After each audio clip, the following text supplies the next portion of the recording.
Hey, what you reading for?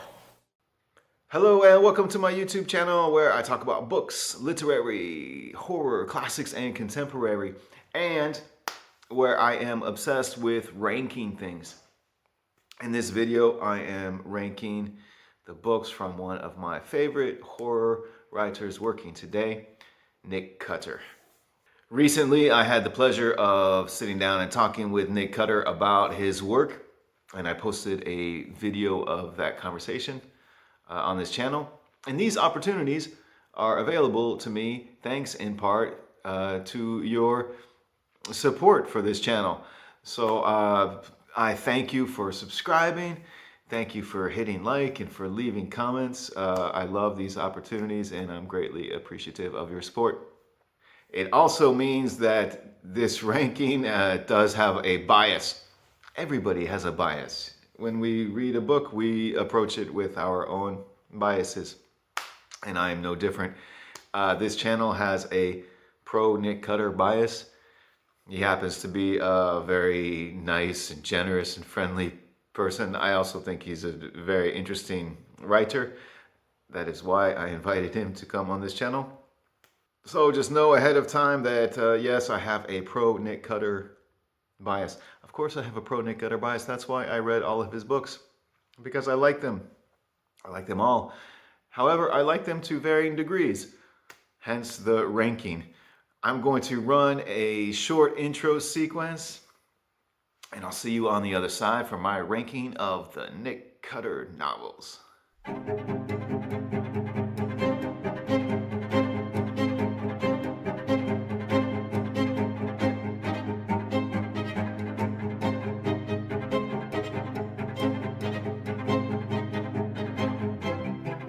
Author Craig Davidson has put out 5 books under the name Nick Cutter, in addition to an audiobook and another book that was co-written with fellow Canadian writer Andrew Sullivan.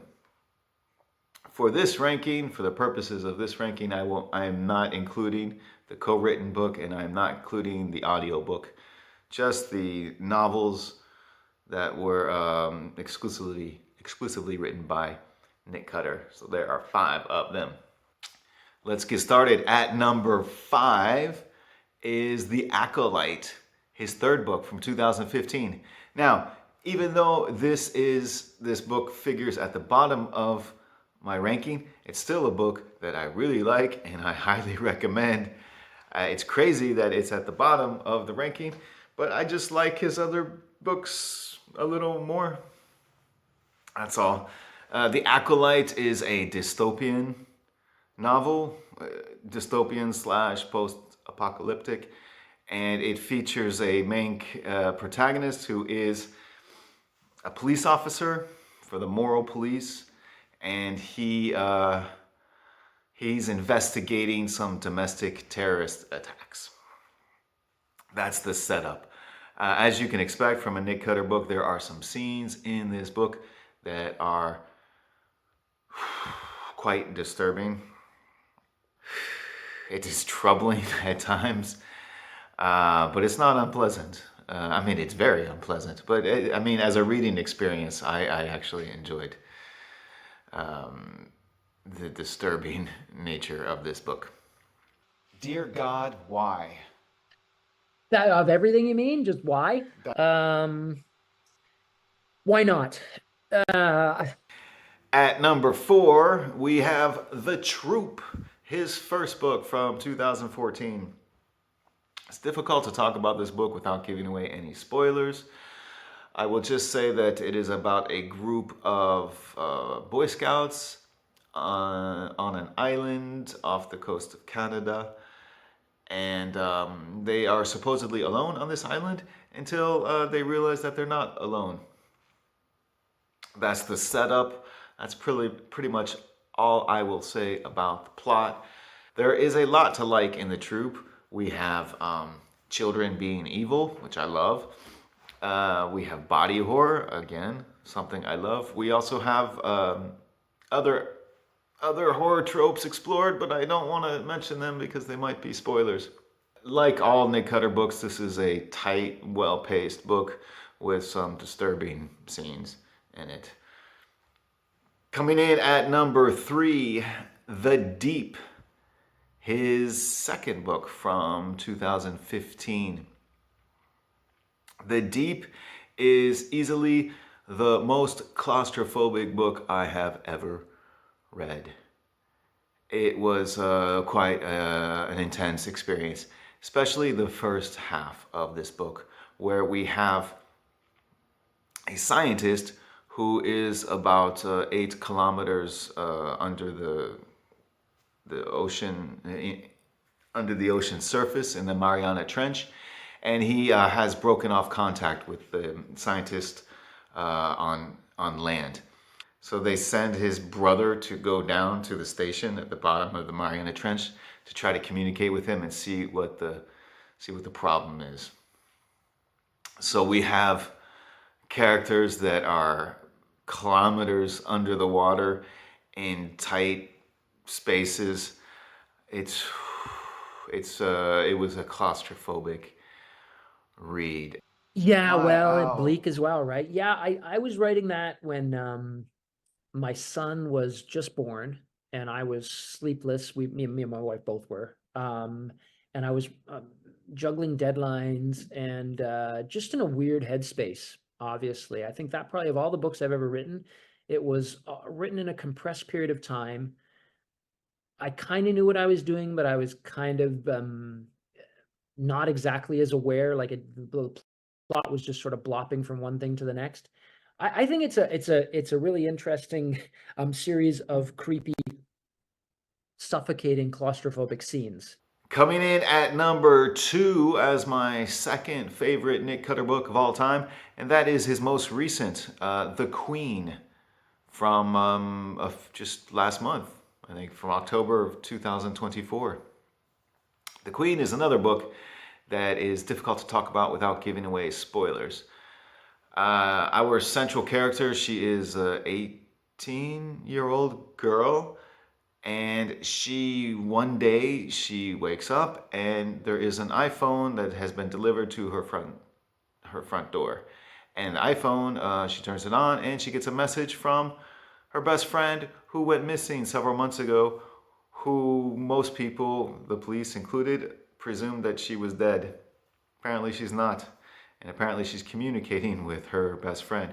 So it sets up this kind of page-turning mystery, which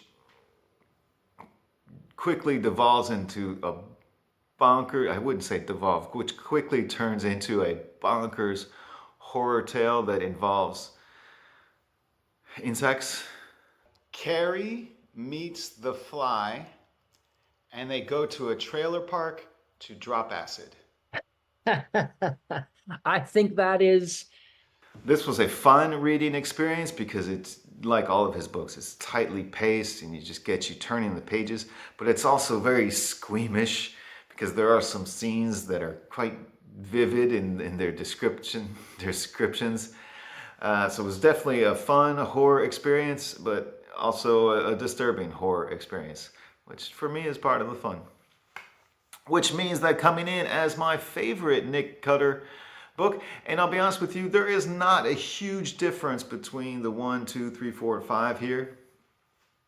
But at number 1, I'm going to put Little Heaven.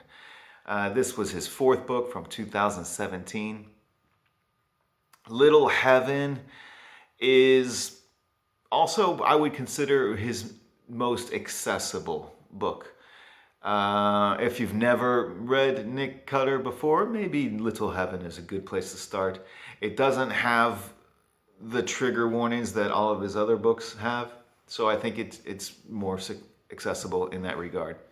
Little Heaven involves a few mercenaries who are hired to infiltrate a cult and rescue or / kidnap a child that has been taken into this cult. So we start off kind of with a Western kind of tone, because these gunslinging mercenaries, we meet them in the opening section of this novel. So it has this kind of Western vibe to it, but then the mercenaries, they get together and they go into the woods to infiltrate this cult. So we go from Western mercenary to this kind of woods horror creature feature. And then we get to the compound where the cult is, and then we get a cult horror, which I love cults. I love cult horror.